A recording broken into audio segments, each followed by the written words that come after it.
Number the Stars, Chapter 13. Run as fast as you can. Still moving quietly so as not to wake her sister, Anne-Marie sped down the stairs and through the kitchen door. Her foot caught the loose step and she faltered for a moment, righting herself, then dashed across the ground to the place where her mother lay. "Mama!" she called desperately. "Mama!" "Shh!" Mama said, raising her head. "I'm all right." "But, Mama," Anne-Marie asked, kneeling beside her, "what's wrong? What happened?" Her mother pulled herself to a sitting position. She winced in pain. "I'm all right, really. Don't worry. And the Rosens are with Henrik. That's the important thing." She smiled a little, though her face was drawn with pain, and she bit her lip, the smile fading. "We got there quite quickly, even though it was still so dark, and it was difficult for the Rosens, not knowing the path. Henrik was there waiting on the boat, and he took them aboard and down below, so quickly to the cabin that they were invisible in an instant. He said the others were already there. Peter got them there safely, too. So I turned and hurried home. I was so anxious to get back to you girls. I should have been more careful." Talking softly, she brushed some grass and dirt from her hands. "Can you believe it? I was very nearly here. Well, maybe just halfway, when I tripped over a root and went sprawling." Mama sighed. "So clumsy," she said, as if she were scolding herself. "I'm afraid my ankle is broken, Anne-Marie. Thank goodness it is nothing worse. An ankle mends, and I am home, and the Rosens are with Henrik." "You should have seen me, Anne-Marie," she said, shaking her head with a wry look. "Your proper mama, crawling inch by inch. I probably looked like a drunkard." She reached for Anne-Marie's arm. "Here, let me lean on you. I think if you support me on this side, I can make my way up to the house. Goodness, what a clumsy fool I am. Here, let me put my arm around your shoulders. You're such a good, strong, brave girl. Now, very slowly. There." Mama's face was white with pain. Anne-Marie could see it even through the faint light of the approaching dawn.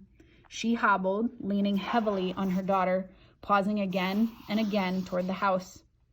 "When we get inside, I'll have a cup of tea, and then we'll call the doctor. I'll tell him that I fell on the stairs. You'll have to help me wash away the grass and twigs. Here, Anne-Marie, let me rest for a minute." They had reached the house, and Mama sank down to the steps and sat. She took several deep breaths. Anne-Marie sat beside her and held her hand. "Mama, I was so worried when you didn't come back." Mama nodded. "I knew you would be. I thought of you worrying as I dragged myself along, but here I am safe. Safe with you now. Everything is fine. What time is it?" "It must be 4:30 or close to it." "They will sail soon." Mama turned her head and gazed across the meadow to the sea and the vast sky above it.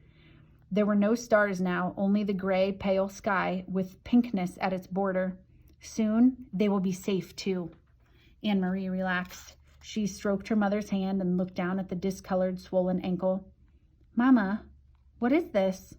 she asked suddenly, reaching into the grass at the foot of the steps. Mama looked. She gasped. "Oh, my God," she said.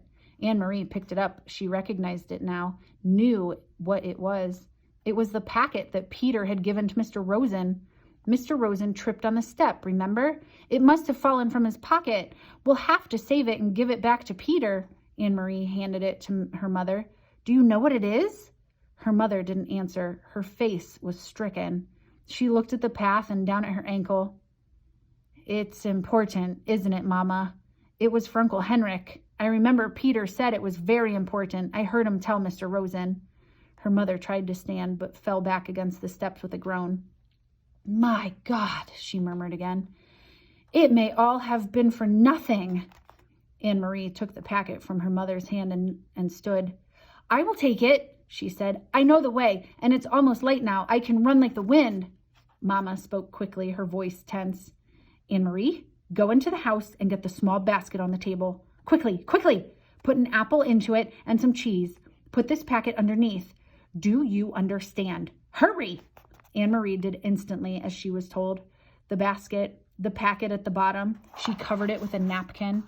Then some wrapped cheese, an apple. She glanced around the kitchen, saw some bread, and added that. The little basket was full. She took it to where her mother was. You must run to the boat. If anyone should stop you. Who would stop me? Anne-Marie, you understand how dangerous this is. If any soldiers see you, if they stop you, you must pretend to be nothing more than a little girl, a silly, empty-headed little girl taking lunch to a fisherman, a foolish uncle who forgot his bread and cheese. Mama, what is it in the bottom? But her mother still didn't answer the question. Go, she said firmly. Go right now and run as fast as you can. Anne-Marie kissed her mother quickly, grabbed the basket from her mother's lap, turned, and ran toward the path.